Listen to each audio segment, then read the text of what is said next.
All right. Hello, everybody, and welcome to Geopolitical Trends, where truth matters. Let me make sure the sound is working correctly. Please give me a thumbs up. I want to make sure after what happened yesterday. So I just want to make sure before I move an inch. It would be kind of you. Just give me a thumbs up to make sure. All right. Let me see here. All right. I guess it's thank you, Phil. Appreciate it. So it's working good. So good to hear. I just couldn't believe what happened yesterday. But anyway, it was my mistake. So anyway, very excited to be with you. Got an interesting topic for you guys. I'll be talking about the launching of the Ukraine-Russia negotiations under the auspices of the U.S. As a matter of fact, the negotiations will only be between the U.S. and Russia. So Ukraine is out of the picture. Europe is out of the picture. Tells you what?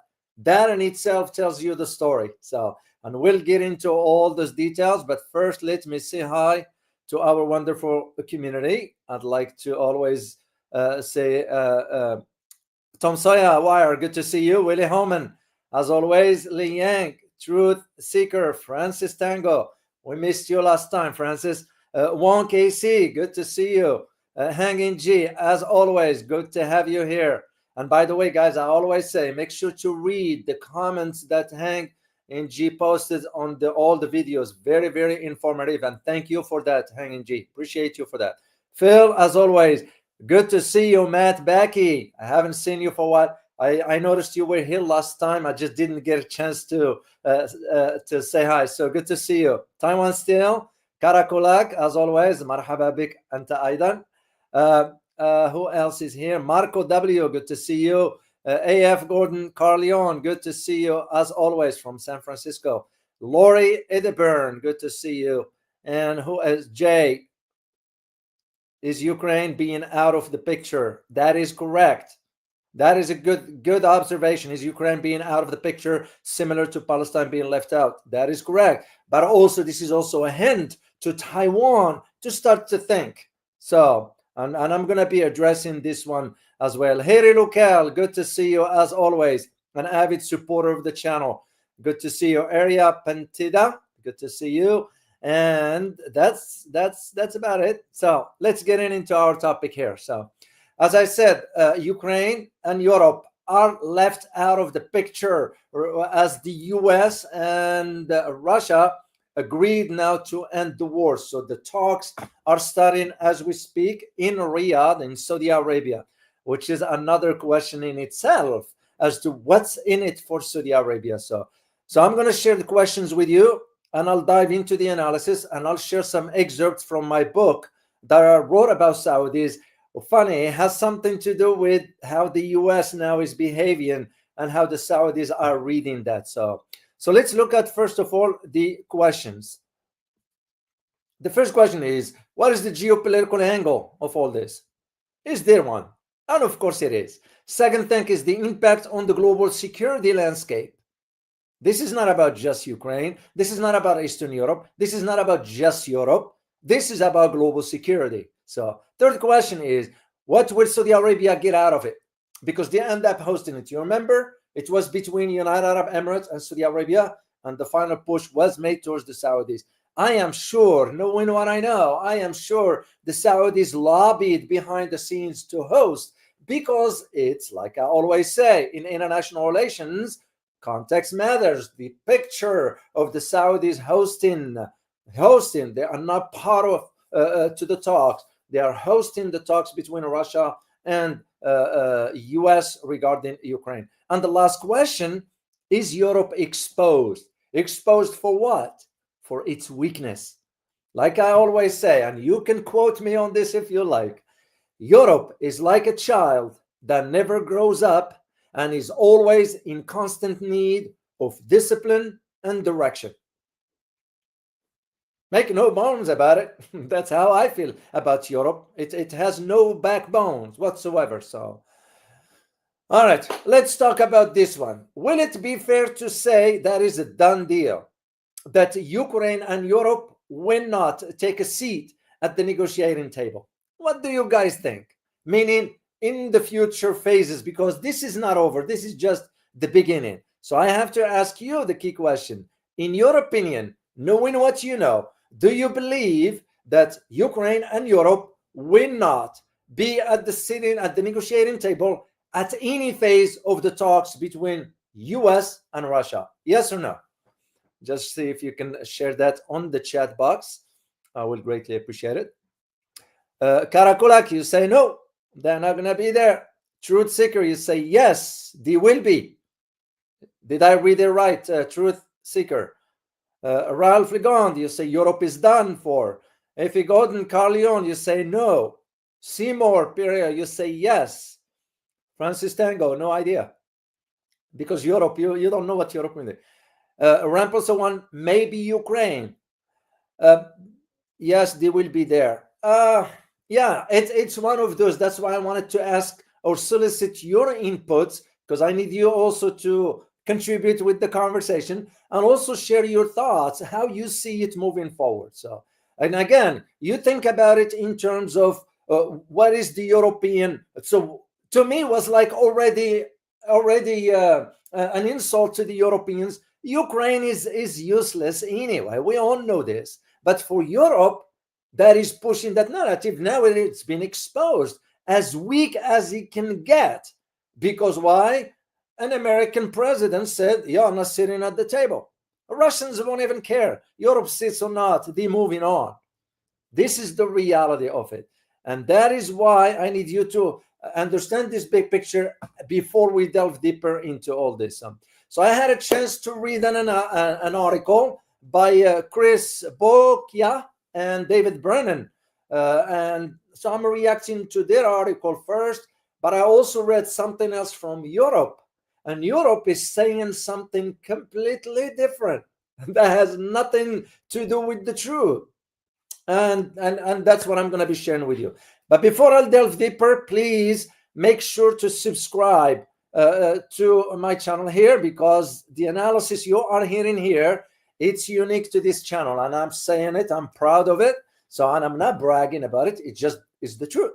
You all know. So if you are learning and enjoying these free episodes, I will greatly appreciate if you can hit the subscription or the subscribe button there. So, and you can also share this channel with other people from around the world, so they can, like you, hear the truth, because it matters. So, and thank you for your support. So now, I have some pictures I'm going to be sharing with you as we talk. Of course, the talks between Marco Rubio and Sergei Lavrov, Prime Minister, Mr. Lavrov, Secretary of State, Marco Rubio. So they are held in today. I think they're done. Right now is about 2,100 hours in Riyadh. So the talks have already concluded. And this one is to pave the way, first of all, for the two presidents to meet, the Russian president and the American president. But at the same time, there will be some stages into all this. And basically what the State Department's, US that is disclosing, is that the objective of the talks, why the negotiations, is to end the conflict. Yeah. Well, here is the thing, that once again, the State Department is cherry picking the information. And here is what it says, and I quote, according to the article. So the State Department said that the talks were aimed to discuss ending the 3-year war conflict, which began with Russia's full-scale invasion of its neighbors. Well, first of all, how that happened to begin? What triggers that the military operations for the Russians to go ahead and launch the operation in 2022? And this is where I get very sort of not agitated, but I don't like hypocrisy, because they are manipulating the masses. They're only disclosing one part of the fact, but not the full picture. So this is, to me, where the cross-border from Russia was done because of a reaction to what NATO and the US did. So why aren't they disclosing that, so people can have a better understanding of the reality? But again, we all know how it is. So So the thing is, the team and I give credit here to Evelyn Hoeksteen. That's the picture of the individual from Reuters, if I'm not mistaken. So the team, U.S. team, was led by Secretary of State Marco Rubio, Middle East envoy Steve Witkoff. He's the guy on the left, right here, the first one on my left here. There is Witkoff, there is Marco Rubio, and the third one is the National Security Advisor, Michael Waltz. The Russian negotiating delegation included the Foreign Minister Sergei Lavrov. You have the Kremlin Foreign Policy Advisor, Yuri Ushakov, and Kirill Dmitriev. He's the head of the Russian Sovereign Wealth Fund. Makes you wonder why an individual of the Sovereign Fund sitting at the meeting like that. That tells me right there, it tells me the Saudis have got something in return for hosting the talks. So let me first of all play a clip for you, and I'm not going to play it in its entirety because it's a little bit long. Then I'm going to put a link for you, and you guys can take a listen at it later on. But for now, I'm just going to play the clip with some segments that I found very, very interesting. I listened to it, and as a matter of fact, I give credit to Garland Nixon. He's the one who sent me this one on email. Garland and I, we communicate via email. So take a listen, guys.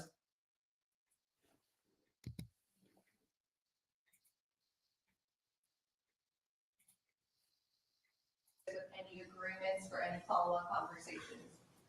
Well, I would start by saying we've agreed on 4 principles that I think are important. The first is that we're going to appoint our teams respectively to work very quickly to reestablish the functionality of our respective missions in Washington and in Moscow. For us to be able to continue to move down this road, we need to have diplomatic facilities that are operating and functioning normally. The second point is that we're going to appoint a high-level team from our end to help negotiate and work through the end of the conflict in Ukraine in a way that's enduring and acceptable to all the parties engaged. The third point is to begin to work at a high level as well, to begin to discuss and think about and examine both the geopolitical and economic cooperation that could result from an end to the conflict in Ukraine. Obviously, we'd have to see that conflict come to a successful and enduring end in order for that to be possible. And the last thing we agreed to is that while our teams are going to be working on all of this, the 4 of us who were here today, the 5 of us that were here today, are going to remain engaged in this process to make sure that it's moving along in a productive way. All right, I want to move it to the timestamp 4:23 because there is something very interesting that I need you to know about. So let me see here, because I timestamped it 4:23. Then I'll explain just one little thing there. Only leader in the world who can make this happen in closed rooms over a period of time. What's important to understand is 2 things. The first is the only leader in the world who can make this happen, who can even bring people together to begin to talk about it in a serious way, is President Trump. He's the only one in the world that can do that right now. So I'm going to stop it right there, guys, quickly here. Then I'll get back into talking or get back to the clip again. Again, the only person in the world who can do it. Well, hold on a second. What happened when China proposed the peace talks between Russia and Ukraine? And what did the US do at that time? What did Europe do at that time? They rejected it. So for Marco Rubio to be saying, oh, Trump is the only one in the world who can do that, I don't think so. Yes, he is forceful. His approach versus that of the Chinese are completely on the opposite end. But at the same time, tell me if I'm wrong, was it Trump who was able to broker the diplomatic or broker the deal between Iran and Saudi Arabia? No, it was China that did. Of course, for us, we never wanted that deal to even happen to begin with, because we always wanted to maintain Iran and and Saudi Arabia butting heads, because it's to our benefits. So when Marco Rubio is saying, oh, Trump is the only one, I respectfully have to disagree with that one. So let me again, just to continue with the, it is, we just listen a few more. The second thing I would say is that in order for a conflict to end, everyone involved in that conflict has to be okay with it. It has to be acceptable to them. But we have to understand that it's been 3.5 years since there's been any sort of regularized contact between the United States and Russia, and in some cases between any of the participants in this conflict and Russia. So the goal of today's meeting was to follow up on the phone call the president had a week ago and begin to establish those lines of communication. The work remains. Today is the first step of a long and difficult journey, but an important one. And President Trump is committed to bringing an end to this conflict, and as he said when he campaigned for president. And he wants it to end in a way that's fair. He wants it to end in a way that's sustainable and enduring, not that leads to another conflict in 2 to 3 years. That's not going to be easy to achieve, but he's the only one in the world that can begin that process. Donald Trump is the only leader in the world that could initiate that process. And today was the first step in that process. Is sanctions relief going to be involved in any of this normalizing or trying to more level set relationship between the U.S. and Russia? Did the Russians bring up sanctions relief in the meeting today? Well, sanctions are all the result of this conflict. There are sanctions that were imposed as a result of this conflict. And so I would say to you that in order to bring an end to any conflict, there has to be concessions made by all sides. We're not going to predetermine what those are. We're certainly not going to negotiate this today or in a press conference for that matter. But and there are other parties that have sanctions. The European Union is going to have to be at the table at some point because they have sanctions as well that have been imposed. Now, did you notice what he's saying? Is that the Europeans will have to be at the table because they have sanctions, imposing sanctions also. But it didn't mention that the European will have to be at the table to negotiate the peace regarding the conflict. Two opposite, sort of two messages from two different angles. And that's usually a hint to the Europeans that they are done for as far as what they can say or even get involved. Ukraine is non-existent to begin with. And this is why the argument has always been about, how far can they push? That's why I put it this way, he doesn't matter. The comedian Z doesn't matter what he says or what. He's now saying, I'm going to be refusing what the Americans and the Russians agree upon. You have no say, man. Come on, let's get real. That's like a dead man walking. Soon, don't be surprised, guys, if you hear one day that all of a sudden Zelensky perished. Why? The plane fell or crashed or something. He got sick or whatever. You don't know how this works. He shouldn't be under no illusion that he's going to be walking free later on once the dust settles.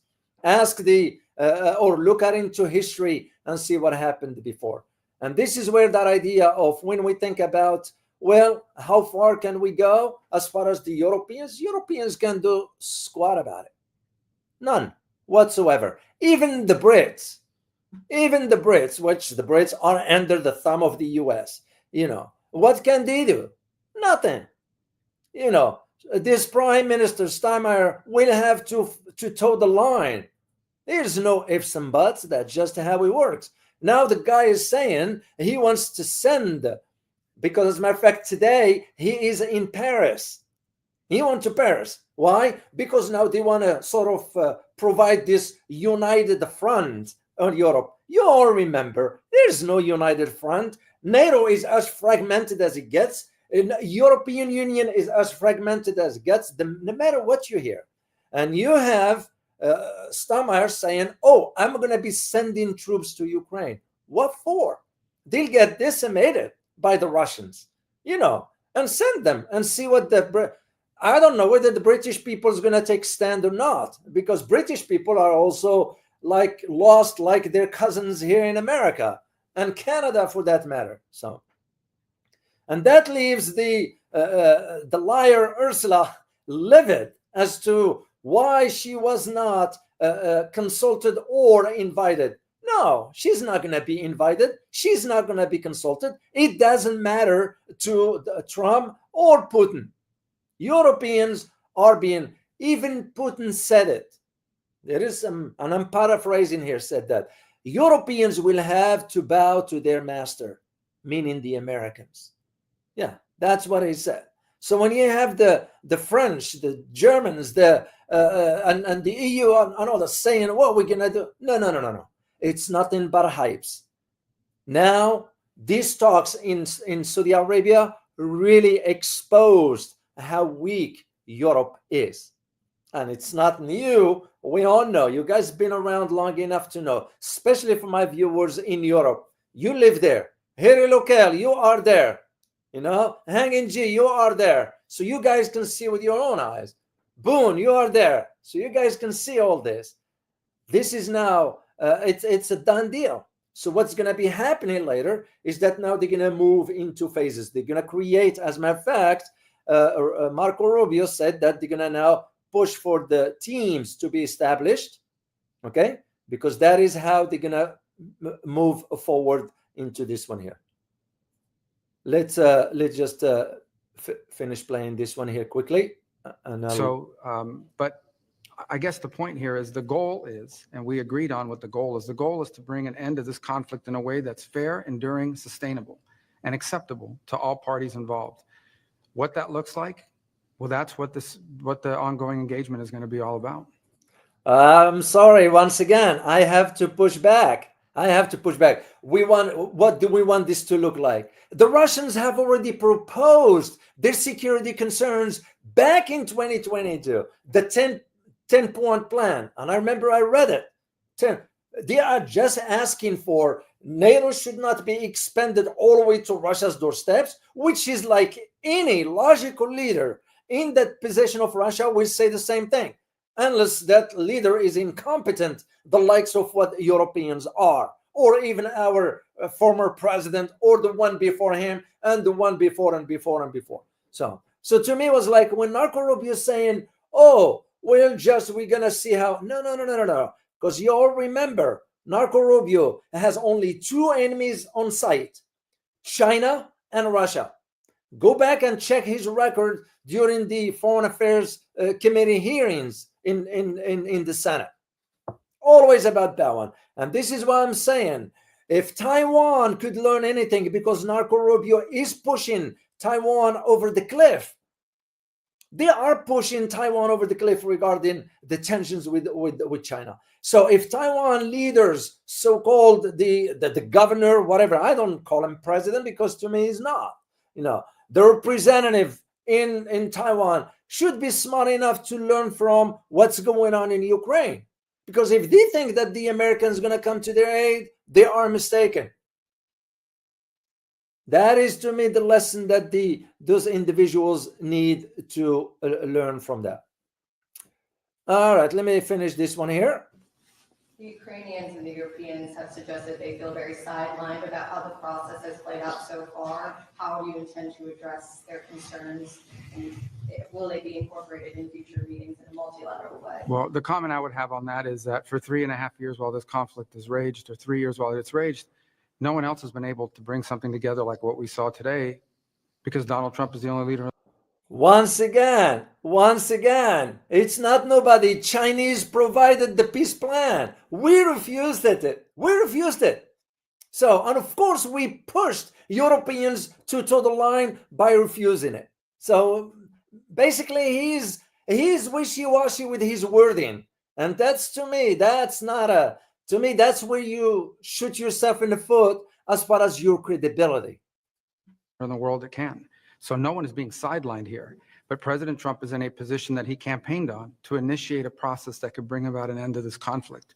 And from that could emerge some very positive things for the United States, for Europe, for Ukraine, for the world. But first, it begins by the end of this conflict. And so the only thing President Trump's trying to do is bring about peace. It's what he campaigned on. It's something the world should be thanking President Trump for doing. He's been able to achieve what for 2.5, 3 years, no one else has been able to achieve, which is to begin this process, a serious process. Obviously, a lot of work remains before we have a result, but President Trump's the only one that can do it. Look, it's common sense. If you're going to bring both sides together, you have to talk to both sides. And we'll continue to remind everyone, literally within minutes of President Trump hanging up with President Putin, he called and spoke with President Zelensky. So shuttle diplomacy has happened throughout history. It's happened all over the world. We are absolutely talking to both sides. The Secretary of State just met with President Zelensky days ago, along with the Vice President, 7 cabinet members in Europe at the same time, really showing the importance of engaging our allies. President Trump spoke with President Macron just yesterday. Prime Minister Starmer is coming to Washington next week. So I think the facts will continue to push back on this notion that our allies haven't been consulted. They're being. No, they have not been. When it comes down to what matters, for something like this is what we call the window dressing. Diplomatically speaking, you're going to have to give them something so they won't lose face. Basically, that's all it is. But as far as the content, as far as the substance and the contents are for the Europeans to be sitting at the negotiating table, ain't happening. And that tells the story right there. So the National Security Advisor, Waltz, can say whatever he say about how we consult with our Europeans. Of course, he's going to have to say that to maintain that line of regarding the transatlantic relations. Because a lot of people are saying now, what is left of these transatlantic relations? What is left of this NATO that is so fragmented and so weak? Now that the Russians expose the weakness of NATO. There is no, I just don't see why he is playing with words regarding Europe. And they are being consulted literally almost on a daily basis, and will continue to do so. Did you set a date for the 2 presidents to meet at this meeting? When can we expect that meeting? We did not. We did not set that date, but the 2 presidents talked about meeting and expect to meet. Can you take us a little bit in the room today? What was the interaction like? How would you characterize the discussions? It was positive, upbeat, constructive. Everybody there to get to the right outcome, solution-based. This is Werakov. He's the President Trump's envoy to the Middle East. So you have to know about his background to understand why he appoints somebody like that. And I'm not going to get into the details of it. So suffice it to say that Werakov had also some deals in real estate before and so forth, and working out regarding Gaza and all that. So to me, it was always been the idea of I disclosed this in my book, and I'm going to share with you the excerpt later on, is that if it weren't for oil, we wouldn't even be talking about the Middle East. Middle East will be like Africa, and I'm not saying it in a negative way. It's just because Africa, you remember, has always been ignored by major powers till now China start to invest. All of a sudden, we are now focusing on Africa by giving money through the IMF, which we all know what it means. It's because the natural resources. So I'll say the same about West Asia or Middle East. If there was no oil, we won't be talking about the region, because they will be just nomads and all riding their camels and so forth. That's all it's going to be. All right, let's finish up this here quickly. We discussed it afterwards. We couldn't have imagined a better result after this session. It was very, very solid. Will you be traveling to Russia again, Mr. Wickoff? I'm not sure, but we'll make that determination in the next couple of weeks. The Europeans, Keir Starmer, the UK Prime Minister, has said the U.S. needs to back any sort of European solution to the war. Is this something that you are willing to commit to? Well, I think that's something that we'll continue to discuss. We have certainly, again, as a first principle, a European-led security guarantee. We have the president, many of us, as members of prior members of Congress ourselves, have called for the Europeans to continue to contribute to our common defense, to continue to share the burden of NATO defense.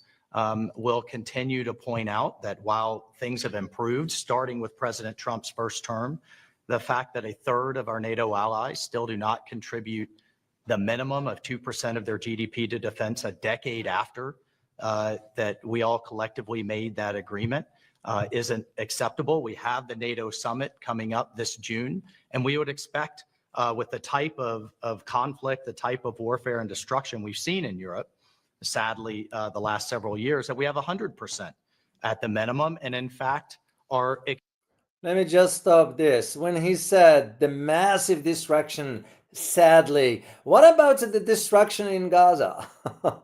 Is that is that any different? The humans too.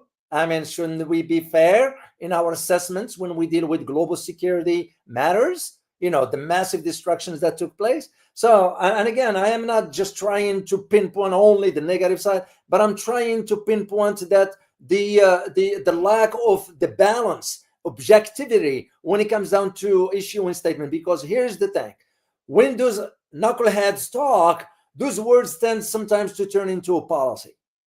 That is where my big concern about. And again, this is how it's always, because for us, when I say us, I'm referring to the government in Washington. We always wanted to maintain that so-called the exceptionalism. Well, there is no exceptionalism. We're done with that era. That era is over.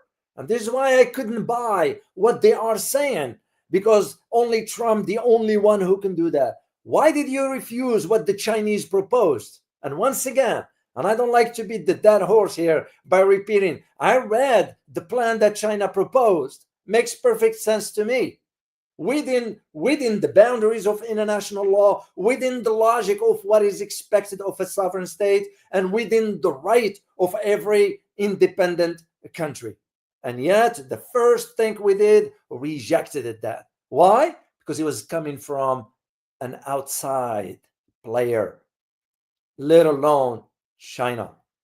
And this is where, to me, what is problematic with the statements. So, all right, let's finish exceeding that. So, look, this is a common effort. This isn't just about what the United States is going to continue to contribute and what we are going to continue to ask of the American taxpayer. We all have to make those tough decisions. We all have to contribute to our common defense, and we expect that this to be a two-way street for our European allies. And the fact that both the United Kingdom, France, and others are talking about contributing more forcefully to Ukraine's security, we think is a good thing. Did you walk away from this meeting convinced the Russians want peace? You said it might take some time to be convinced of that. How are you seeing it now? I mean, I don't view diplomacy that way. I think diplomacy ultimately is based on actions. It's based on commitments that are kept. So I think I came away today convinced that they are willing to begin to engage in a serious process to determine how and how quickly and through what mechanism can an end be brought to this war. Whether we can ultimately reach that outcome will obviously depend on every side in this conflict's willingness to agree to certain things. So I think it's important to have this meeting because we haven't really had much engagement with the Russians for almost 3 years. And it sets the table for future conversations. How that turns out will be up to the parties and their willingness not just to make commitments, but to live by them. That'll be tested in the weeks to come. But I can tell you again, as I reiterate, President Trump has made it very clear during the campaign he thought this conflict needed to end. He's the only leader in the world that could have started a process that we saw here today, and this process is going to continue. And all right, I'm going to stop this because it is becoming ridiculous when the secretary is repeating the key points. And the key points is the idea of you have to only depend on Mr. Trump as the only leader in the world. And that's, to me, usually, I know how to read between the lines for somebody like in his position. He's going to have to the line, because here is the thing. Narco is a warmonger, and he is a Russian hawk, and now he's going to have to the line because his boss, Donald Trump, is not going to let him just whatever, because Trump is thinking differently. So Marco Rubio is going to have to walk a fine line. I bet you this, for Donald Trump will let Marco Rubio express this kind of views towards China, but not towards Russia. That's just the way I see it. So just to piggyback on this last point about what the Europeans are saying. And again, I have, and I'm going to share the link with you that is from Europe.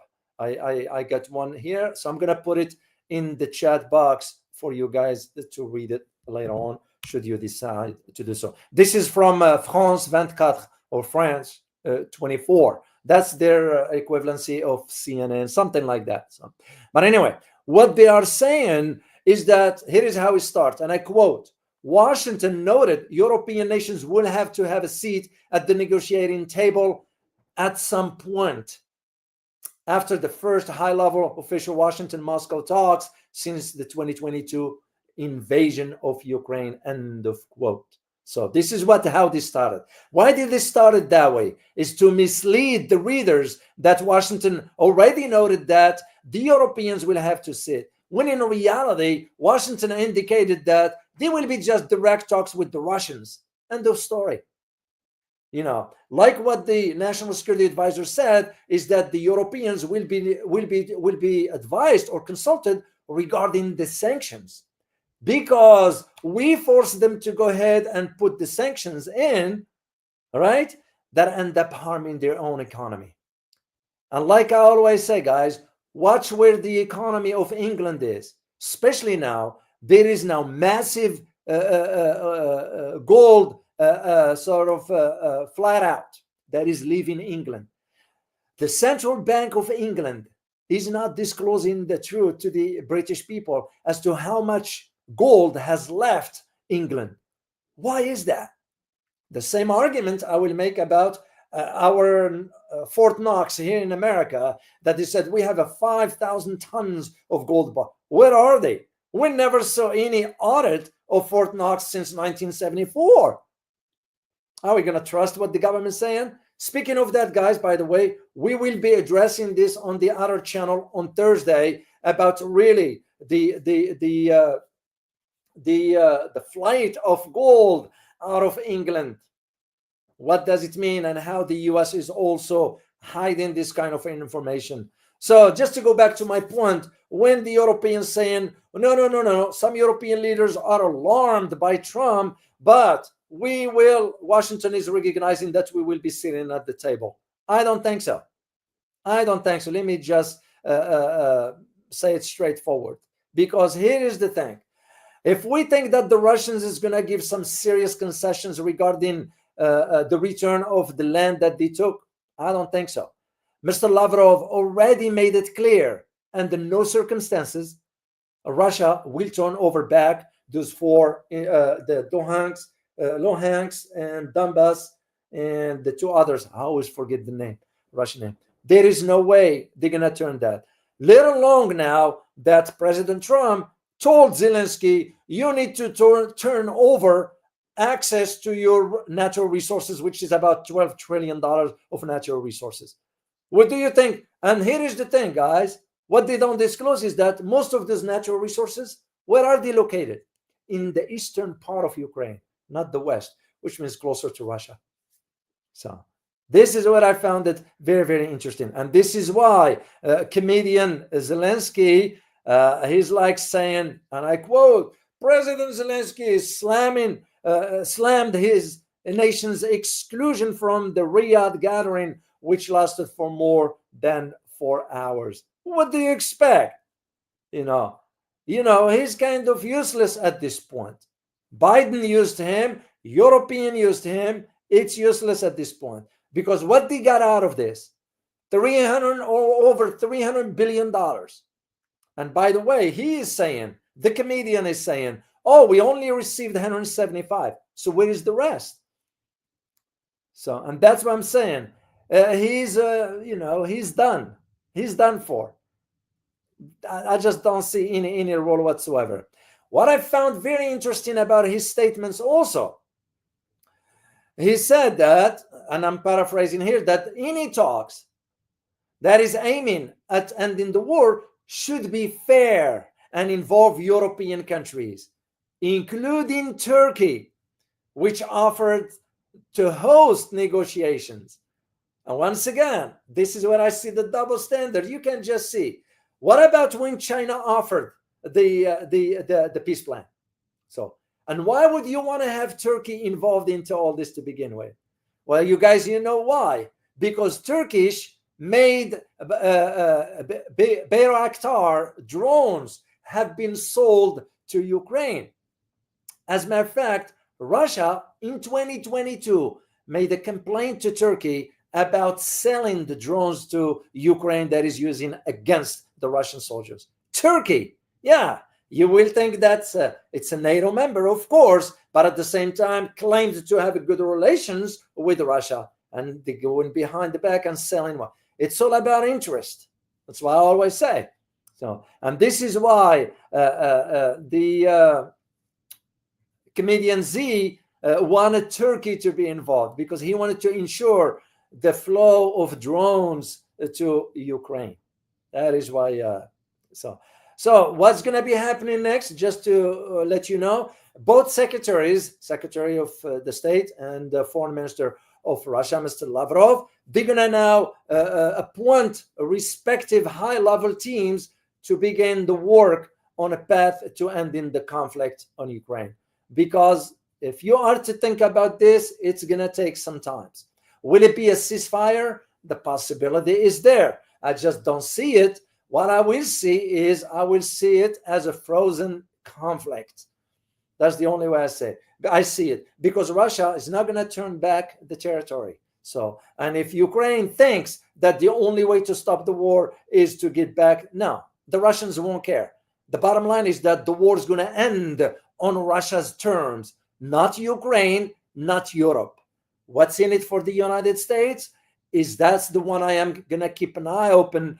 It's when Donald Trump meets with Putin. And I bet you it will be some arrangements.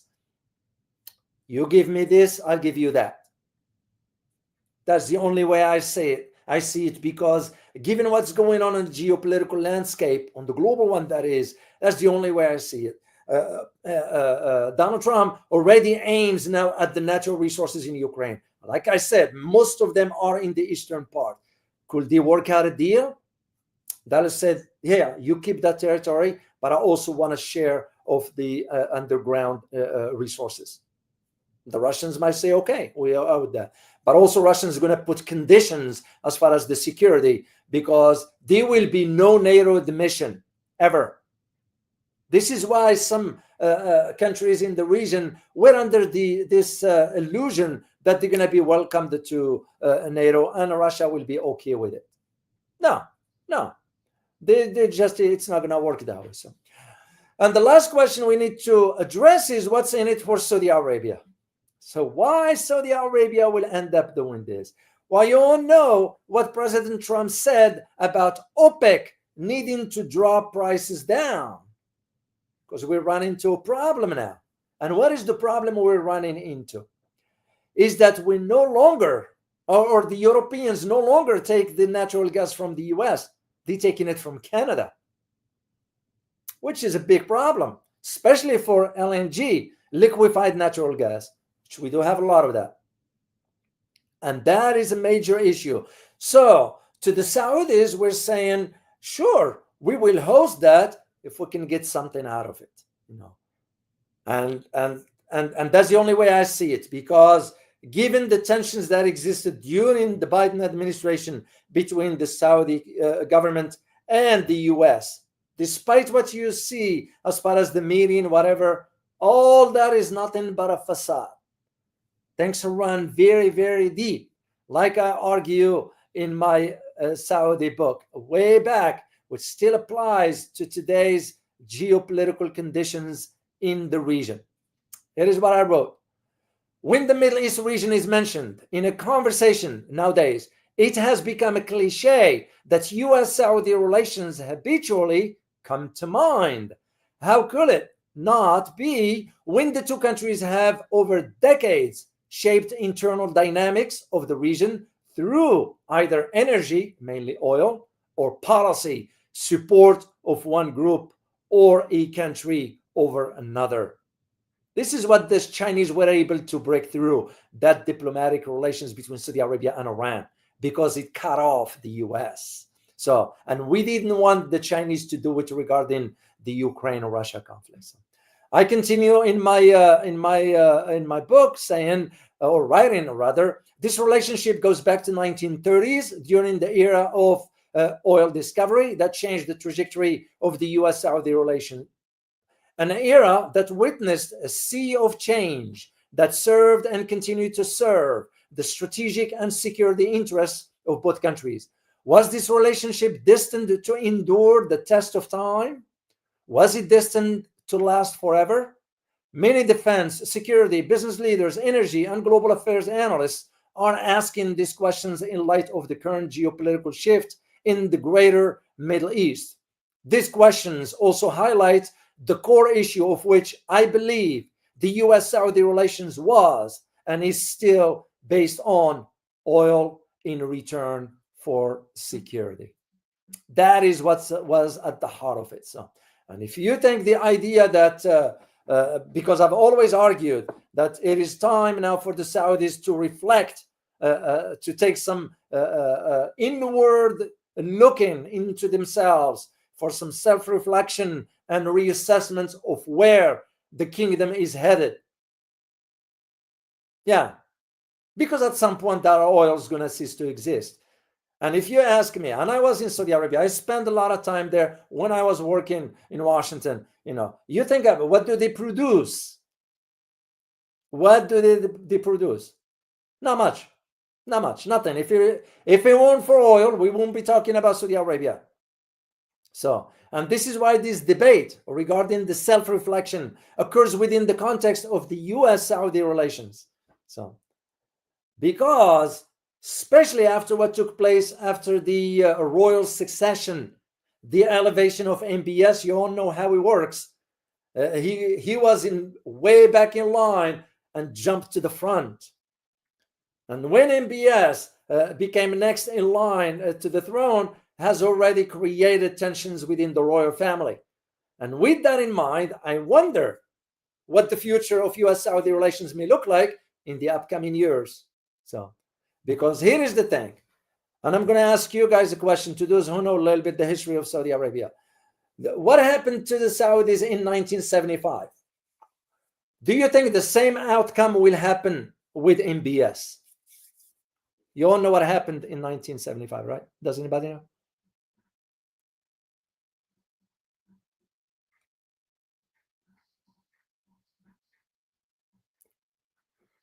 I'm trying to see what's going on here. No, not BRICS. No, it has to do with the royal family in Saudi Arabia. Who was killed in 1975? Who was killed in 1975?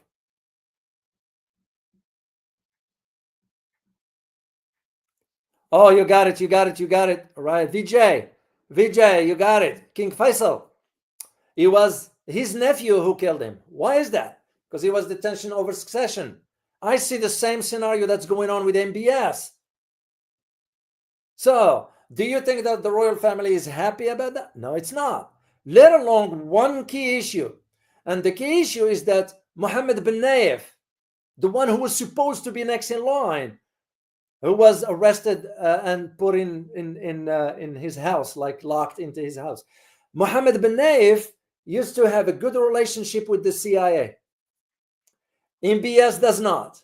Why? Because he was the CIA that listened in to the conversation of MBS giving the order to track Jamal Khashoggi. And when the news came out, MBS didn't like that. So that is where the difference is.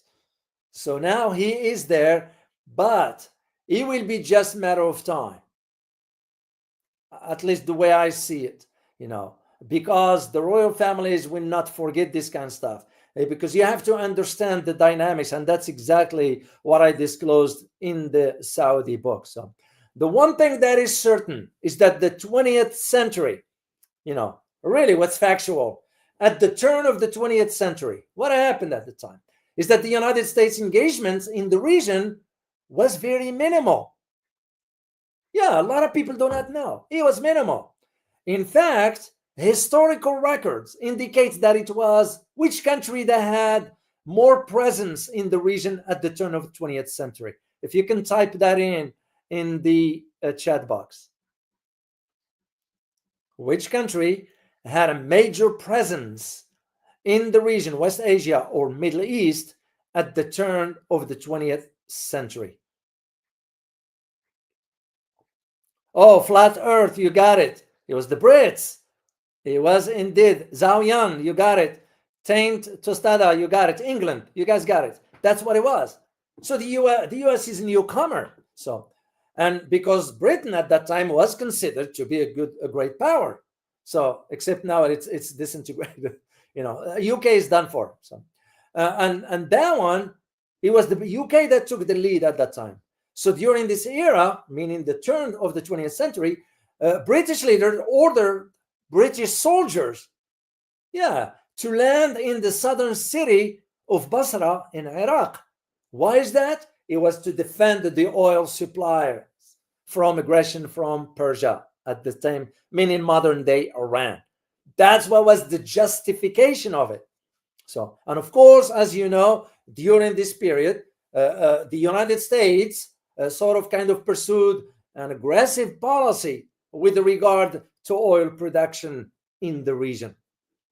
So, because at the time, the US wasn't thinking about being the dominant force. So, because during that era, specifically in that era, because it changed later on, but during that era, the United States interests were focused mainly on Latin America and the Pacific, believe it or not.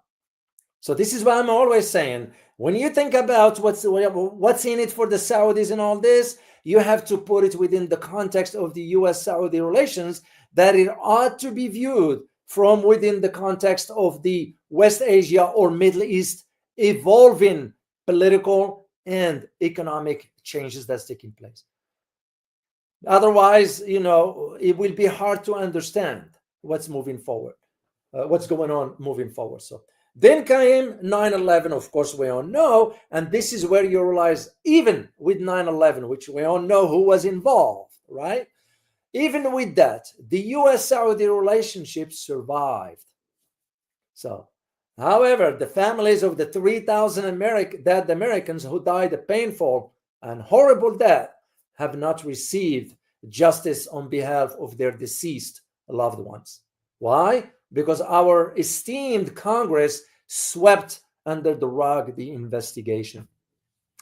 So this is why Americans, not everybody, but the majority, are confused and perplexed about the tweeting, what's going on, that when an American president, have no clue about how the Saudis have played Donald Trump. Could it be doing the same thing again? Because here's the thing. Why didn't you go and meet with the Russian president in Indonesia, in Singapore? Let's just, or go to, on some yacht and go to some international water. This way you don't give any favoritism whatsoever to any country. Yeah, they have the means to make it happen. You just block a circle in the international water, that it will be no boats, nothing. You provide air cover, and that's it. You meet for a few hours, and that's it. But it was in Saudi Arabia. So, and this is why you need to understand why, when China brokered a deal between Iran and Saudi Arabia, we were pissed. We were pissed because the tension that we fomented between Iran, a majority Shiite, and Saudi Arabia, majority Sunnis, that was sort of to push the limit between these two countries. This way, the Saudis will call on us to send our soldiers in return for billions of dollars. So the morality of what we stand for in so-called our democracy has succumbed now to the reality of dark money, of power, and of course of corruption. And this is why it leads us to turn a blind eye on the Al Saud culture of bribery. It's abysmal atrocities against the citizens. So, and of course, the financial support that the Saudis provided for fundamentalist or Islamic groups that have been directly linked to international acts of terror. I disclose this in a book. And by the way, my book had to be cleared by the US government. So I wasn't saying something that is classified. This is like in public information if you know where to look for it. So and this is why, if you ever get a chance to read a book by a former CIA officer, his name was Robert Baer. So he's a retired CIA. And in his book, I read the book, I remember, the title is Sleeping with the Devil, How Washington Sold Our Soul for the Saudi Crude. Very, very interesting. And I couldn't agree more. So, and this leads me to, and I conclude with all this one here, guys, the relationship between the US and Saudi Arabia will survive.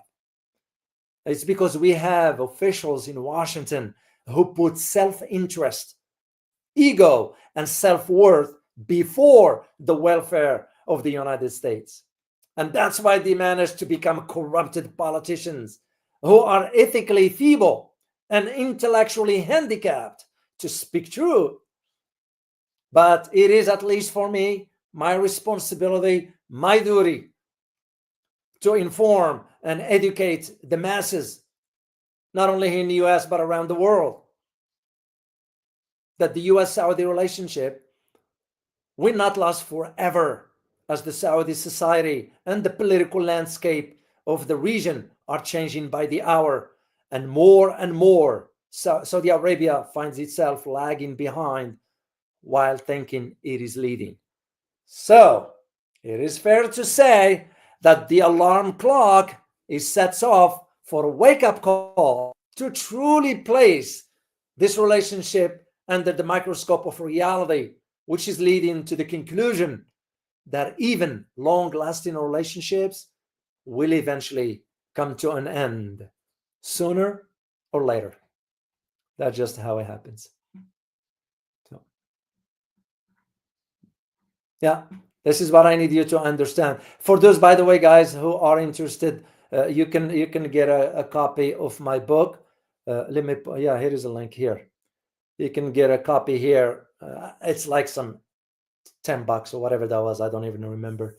$7. So I have a lot of, by the way, I have a lot of publishers now reaching out to me about this book. I think they want to turn it into a movie, whatever, because of how I describe that. Anyway, I don't care for that stuff. So, but in any event, this is what I need you guys to understand: the reality of why, first of all, the meeting took place in Saudi Arabia. What's in it for Saudi Arabia? It's because he wants to play on both sides. Of course, you're going to have to please the American, but also kind of deal with the Russians regarding OPEC Plus, because OPEC has no intention of cutting production. And now, as I mentioned, with the flow of gold out of the UK, and as a matter of fact, I have a link. I'm going to share it with you because I need to show you where I get this one from.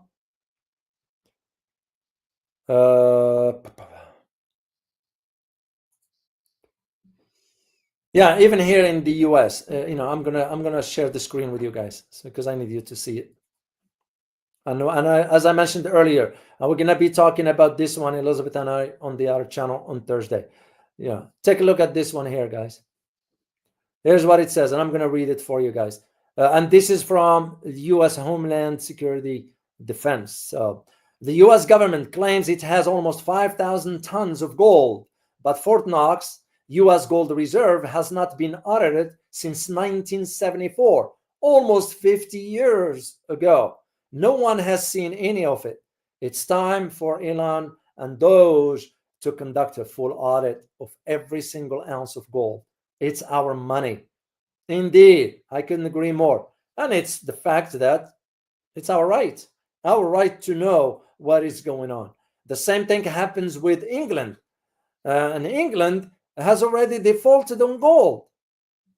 Yeah, and nobody's talking about it. Yeah, no Western media will address that. This is why I'm saying, like I mentioned in my last recorded video, from London to Washington and Berlin to Paris and Sydney to whatever else, to Ottawa, all the governments are coordinating the narrative. That's all it is. This is why Europe now feels holding the end of the stick, because we cut them off. So they will have no. Their citizens now are wondering, Why the heck are we paying this high electric bills? The inflation is going up. Why is poverty going up in England? Why France is going down economically? Why Germany, the businesses are shutting down? All this doesn't happen in a vacuum. And that is the reason why I wanted also to share this with you, to provide you with something. I'm very familiar with the Saudis, and I want you to have an idea of what's going on, because you're going to be hearing a lot. Oh, Karakolak, I saw this one. Thank you for putting this. Yeah, what happened to Iraq gold? Yeah, what happened to it? Same with Venezuela. Same with even India. Why the British will not return the gold to its rightful owners? And this is why I can't warn enough Africa to be vigilant. I can't warn enough. We already, and I'm telling you this based on my own information, we already have a plan in place in Washington regarding Africa. They better get it together, meaning African leaders. They just ended their the African Union Summit, which I won't even trust them, because some of them are getting kickbacks behind the scenes. So, because Africa has a lot, this is why we are seeing now the US military is going to be sort of increasing its footprint in Africa. And their argument is to challenge China's presence. That is the reason why. That is the reason why. So, anyway, guys, I hope you enjoyed listening to what I have to share with you. I am going to have to thank, first of all, Amit. Thank you so much for your super sticker. Truly appreciate your support. Hey, Dr. O, why is Erdogan so interested in Ukraine?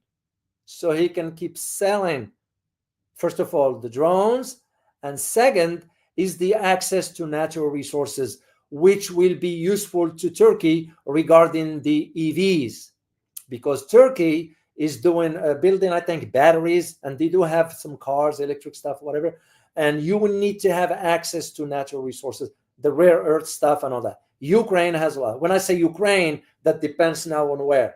So that is why Turkey is interested into that. So thank you so much for your super sticker. Truly appreciate you for that. So thank you, which I can't thank you enough for your support. And I know you've been with me here since the beginning.